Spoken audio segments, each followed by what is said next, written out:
Fyrir mér eru mannréttindi ekki bara réttindi á blaði. Þau eru raunveruleg réttindi sem hafa breytt því hvernig ég get hagað lífi mínu og hvernig ég get starfað og unnið dagsdaglega. Það er engin sérstök hæfni sem ég hef fremur öðrum sem koma á undan mér til þess að stunda nám eða hugsa.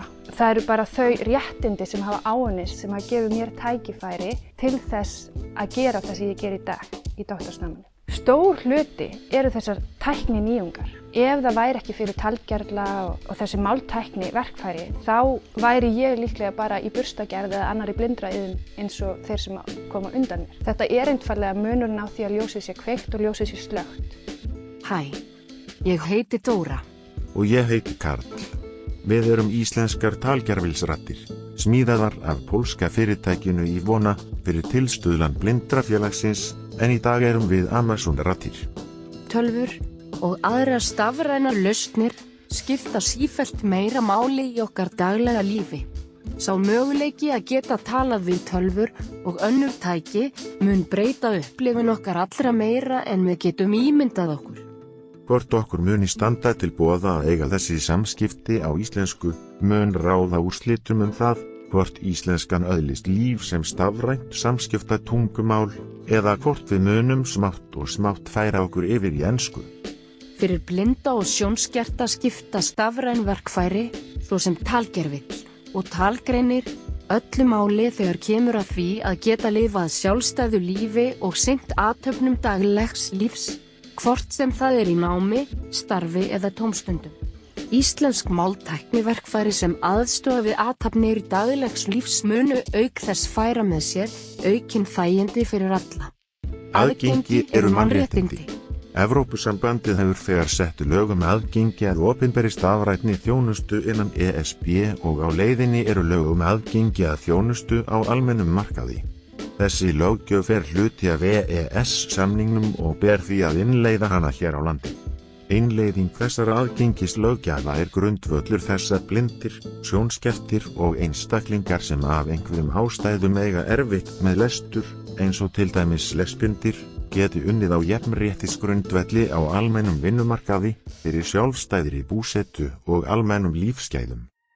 Hlutverk Hljóðbókasafns Íslands er að sjá þeim sem ekki geta fært sér venjulegt prentaða letur í net fyrir bókasafnsþjónustu með miðlun á fjölbreyttu safnefni, þar á meðal námsgögnum, í sem bestu samræmi við óskir og þarfir notenda. Eins og þessi klausa ber með sér, snýst starfsemi Hljóðbókasafnsins fyrst og fremst aðgengi að útgefnum textum og kröfur aðgengi aukast stöðugt.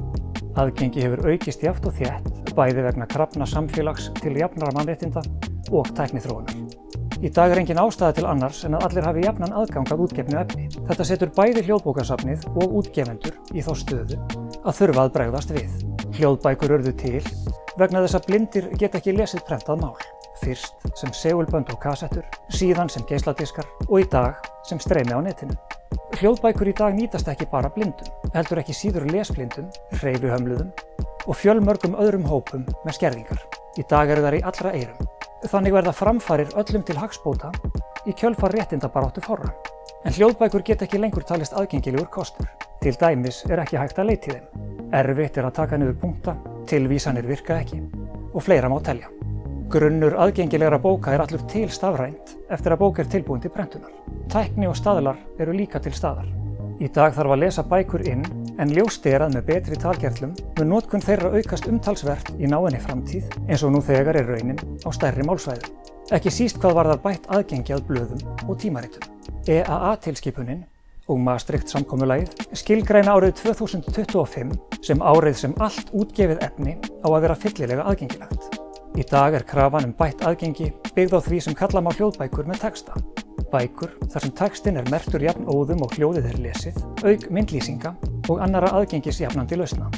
Ef þetta á að ganga eftir, þá þurfa margir aðilar að vinna saman, meðal annarra útgefendur, löggjafinn, umbrotsmenn og höfundar, viðurkenndar einingar í aðgengisjöfnun, meðal annars þjónustu og þekkingamiðstöð fyrir blinda, sjónskerta og einstaklinga með samþætta sjón- og heyrnarskerðingu, Heyrnar- og talmeinastöð Íslands og Hljóðbókasafnið. Hljóðbókasafnið ásamt samstarfsaðilum sínum í Evrópu er boðið og búið til að miðla þekkingu sinni, til dæmis á aðgengisstöðlum og sérlausnum til útgefenda í samstarfi sem yrði öllum til hagsbóta. Innleiðing fyrirtækja á sjálfsafgreiðslulausnum eins og sjálfsafgreiðslukössum í verslunum, hraðbönkum, netverslunum og álíka er að aukast og er þá mikilvægt að þær lausnir sem notast við geti þjónustað alla á sem bestan hátt.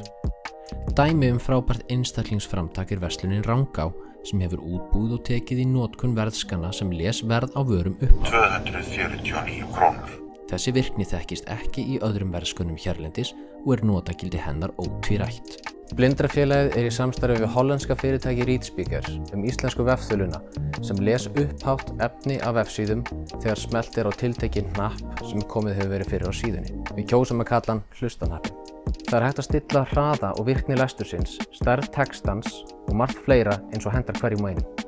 ReadSpeaker hefur tekið þessa einföldu virkni og hefur innleitt hana í fjarnámskerfi á borð við Moodle og Canvas þar sem ýmsum möguleikum hefur verið bætt inn til að styðja betur við þá sem njóta góðs af því að fá upplýsingar upplesnar fyrir sig.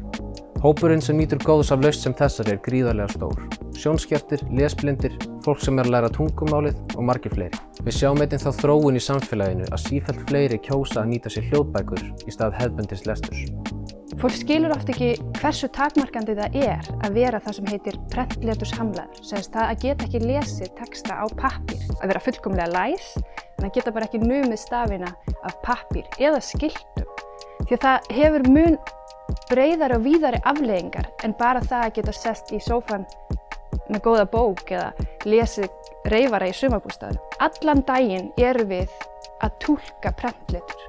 Alveg sama hvað við erum að gera í lífinu. Við lesum af götuskiltum, af umferðarskiltum, af dyrabjöllum, af kennslustofum, sífellt, æ og njæ, og við lesum okkur til hvort við viljum þetta salat í hádegismat eða hitt. Allt líf okkar felst í því að hafa aðgengi að prentuðu letri. Þannig er þetta ekki bara spurning eina lausn, þetta er spurning svo margar lausnir. Það þýðir ekkert að ég geti lesið námsbækurnar mínar í einhverju lokuðu rými ef ég kemst ekki í rýmið eða heim aftur eða get ekki sótt börnin mín eða aðstoða þau í sínu námi. Þetta þarf alltaf að ganga upp og þetta er háð svo ótrúlega mörgum viðmótum, framleiðendum og lausnum. Þess vegna þarf öfluga máltækni sem er opin og aðgengileg til þess að mín mannréttindi séu virt og ég geti gert það sem ég geri. Það sem ég geri er að breyta þeim texta sem sjáandi manneskja nemur með auganu. Ég breyti henni í stafrænar upplýsingar og læt rödd lesa hana fyrir mig. Það krefst oft mikilla vinnu og margs konar workarounds, eins og það heitir upp á ensku, til þess að koma því í gegn þegar maður vinnur á svona litlu málsvæði. Og að mörgu leyti þá eru kollegar mínir, blindir, erlendis, ljósárum á undan mér í tækni og hæfni til þess að nálgast upplýsingar. Þess vegna er það svo mikilvægt að við höfum þessi verkfæri til staðar og að fólk eins og ég geti nýtt þau.